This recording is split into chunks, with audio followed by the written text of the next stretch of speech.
Good morning students, this is Rajpal in front of you. और आज हम 10th क्लास में guys 10th class chemistry chapter हमारा continue है कार्बन एंड इट्स कंपाउंड। कल लास्ट वीडियो में हमने बात की थी alkane, general principle of the organic chemistry and the formations of the alkene.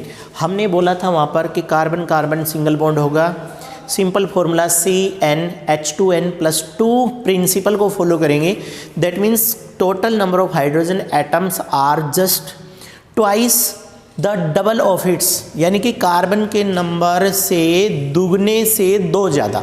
Carbon के जितने नंबर हैं आपके पास उसको अगर डबल करूं और डबल करके अगर उसमें दो ऐड कर दूं then they are the identity of the alkanes. ये कल भी लिखा हुआ था, आज भी है हमारे पास C1, C2, C3, C4, C5, C6, 7, 8, 9, 10। Guys इसकी रोज़ ज़रूरत पड़ेगी। C1 में meth, eth, prop, but, these are the number representations of the carbon atom. Second group है आज हमारे पास एल्कीन। सबसे पहले अगर हम एल्कीन की आइडेंटिटी देखें, पहचान, तो हमारे पास एक बात आएगी कि if carbon carbon double bond is found there, अगर किसी जगह पर कार्बन कार्बन के बीच में डबल बॉन्ड आता है तो ये एक पहचान है कि वो एलिमेंट या वो सब्सटेंस हमारे पास से एल्कीन है, ऑर्गेनिक कंपाउंड है और एल्कीन है। फिर बात आती है कि फॉर्मूला क्या होगा। तो बच्चा एल्कीन का फॉर्मूला होगा CnH2n। इसको कैसे याद रखेंगे? इसको याद रखने का तरीका है कार्बन के नंबर से just double hydrogen. Hydrogen number ये लिखा हुआ है नीचे, hydrogens are just the double of the carbon atom number. Carbon atom के जो नंबर है उनसे जस्ट डबल अगर हाइड्रोजन के नंबर है then they are meant in the category of alkene, वो एल्कीन की कैटेगरी के अंदर मेंशंस होंगे। उसके बाद बात आती है how alkene are form there, alkene आखिर बने कैसे होंगे। तो गाइज आप एक बात याद रखें, वैसे जर्नल रूल है कि 2 hydrogen 2 electron 2 ions 2 molecule 2 nuclei is equal to 1 bond. और सिंपल लैंग्वेज में बात करें 1 pair is equal to 1 bond. आप याद रखें 1 pair is equal to 1 bond. It means अगर एक पेयर कहीं से हटा तो उसकी जगह पर एक बॉन्ड लग जाएगा, और अगर एक बॉन्ड कहीं लगा है, अब लगा है, वो इस बात को इंडिकेट करता है कि वहाँ से पक्का एक पेयर कहीं रिमूव हुआ होगा।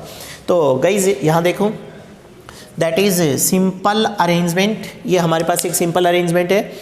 एल्केन का अरेंजमेंट था ईच एंड एवरी कार्बन, जो दोनों के दोनों कार्बन है, both the carbon get be complete their valency 4 with the help of hydrogen atom.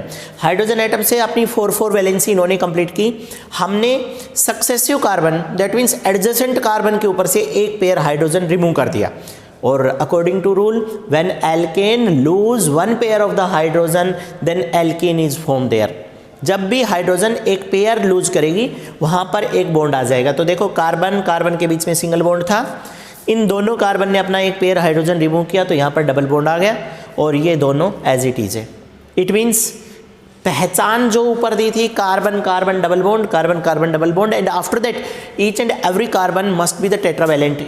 ये देखिएगा इस कार्बन में 1 2 2 4, इस कार्बन में 2 3 4, both the carbon still remains in tetravalent conditions. दोनों कार्बन अभी भी टेट्रावैलेंट है। अब कह रहे गाइस आगे बढ़िएगा। आगे बढ़ने का मतलब जो फॉर्मूला आपको दिया गया था उस फॉर्मूला में आगे चले, CnH2n। इट मीन्स n की वैल्यू को 1 रखिएगा। कंडीशन कहती है carbon carbon double bond are found there according to statement carbon carbon, but in this condition if n is equal to 1 it means simply we have a single carbon, so not possible mention किया है। it means single carbon atom containing alkene are not be found there। एक single carbon atom की alkene नहीं बनेगी। Alkene सबसे छोटी alkene 2 carbon की बनेगी। फिर कह रहेगा इस n की वैल्यू को 2 रखिएगा। n की वैल्यू को 2 रखूँ तो हमारे पास C2H2 हमारे पास C2H4। C2 कल भी बोला गया था C2 है, so the eth word is use there, and number of hydrogen are just double, 2 2 जा 4, so E word are mention there. Last में हम कंक्लूजन निकालेंगे कंपेयर करेंगे गाइज इन चीज़ों को। आप नेक्स्ट रखिएगा, n की वैल्यू 3, n की वैल्यू 3 है तो आप c को 3 कर दिया, h आपके पास 2 × 3 तो C3 H2 3 6 H6। बच्चा फिशर बना दीजिएगा इसका C2H4 का फिशर तो यहाँ ऑलरेडी बना हुआ है, फिशर फॉर्मूला 1 1 कार्बन कार्बन में डबल दोनों 1 1 ये बना हुआ है। यहाँ पर C3H6 है, इट मीन्स पहले आप 3 कार्बन लिख दीजिएगा, 1 2 3 कार्बन, कहीं भी एक बार डबल बॉन्ड लगा दो। आपने यहाँ पर डबल बॉन्ड लगा दिया, बाकी सारे कार्बन की वैलेंसी को टेट्रावैलेंट कंप्लीट करिएगा। इट मीन्स देखो इस कार्बन को देखिएगा 1 2 4 3 4, इस कार्बन में 2 3 4, इस कार्बन में 1 2 3 4 यहाँ पर। So this is the fisher formula. Similar steps में आगे चलिएगा। यहाँ हमारे पास n की वैल्यू 5 आ गई, n की वैल्यू 5 आई है तो C5H2 × 5 हमारे पास है C5H10, और क्योंकि ये C5 है, C5 के लिए तो पेंट वर्ड आएगा, और बच्चा जस्ट डबल है so ENE is there, pentene is there. आपको 5 कार्बन रखने हैं, 1 2 3 4 5, किसी भी जगह पर किन्हीं भी 2 एडजेसेंट कार्बन के बीच में एक बार डबल बॉन्ड लगा दीजिएगा। आपने कार्बन कार्बन के बीच में डबल बॉन्ड लगा दिया, सारे कार्बन को टेट्रावैलेंट कंप्लीट करिएगा। इट मीन्स ये कार्बन इसकी वैलेंसी 4 1 2 3 4, इस कार्बन में 2 3 4, इस कार्बन में 1 2 3 4, इस कार्बन में 1 2 3 4 1 2 3 4। That means all the carbons are tetravalent, और सबकी वैलेंसी को 4 आपने कंप्लीट कर दिया। Similar in the same fashion you should capable to do each and every new formula followed by the following principle या फॉलोइंग फॉर्मूला। इस formula को use करके आप आगे सारे कंपाउंड्स का फॉर्मूला बढ़ा सकते हैं। गाइज एक स्टेप और आगे चलेंगे, इस चीज़ को याद रखना है आपको, इसके बगैर काम नहीं चलेगा। हमने बोला when alkane lose 1 pair of hydrogen, 1 pair of hydrogen, then alkene is formed. और एल्कीन में आएगा तो ऐसा ही तो किया गया है, एल्काइन थर्ड ग्रुप आ गया। थर्ड ग्रुप एल्काइन जो आया है, पहचान होगी उसकी, कार्बन कार्बन के बीच में ट्रिपल बॉन्ड होंगे। सेकंड फॉर्मूला देखें तो CnH2n-2 आ गया। पहले देखो CnH2n+2, फिर 2 कम हो गए CnH2n, फिर 2 और कम करो CnH2n-2, अब की बार 2 और कम हो गए। हाइड्रोजन एटम कम होते हैं। ANE is change in the YNE, पहले ANE लगेगा, एल्कीन में ENE लगेगा, एल्काइन में YNE लगेगा। So carbon carbon triple bond is there, 2 में आपने कंप्लीट कर दिया। 3 में फॉर्मूला लगाइएगा C3H2 × 3-2, तो 2 3 6 -2 4, हेंस C3H4।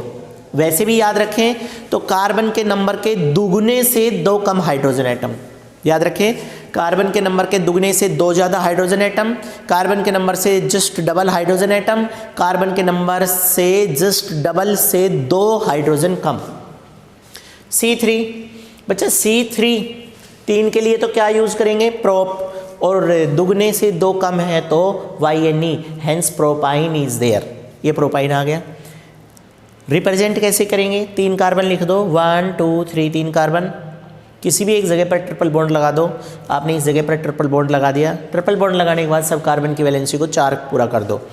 1 और 3 4, 3 और 1 4। इस कार्बन पर कोई भी हाइड्रोजन इसलिए नहीं आया क्योंकि इस कार्बन की वैलेंसी पहले से कंप्लीट है। लास्ट कार्बन ओनली 1 2 3 4, हमने वैलेंसी कंप्लीट कर दी।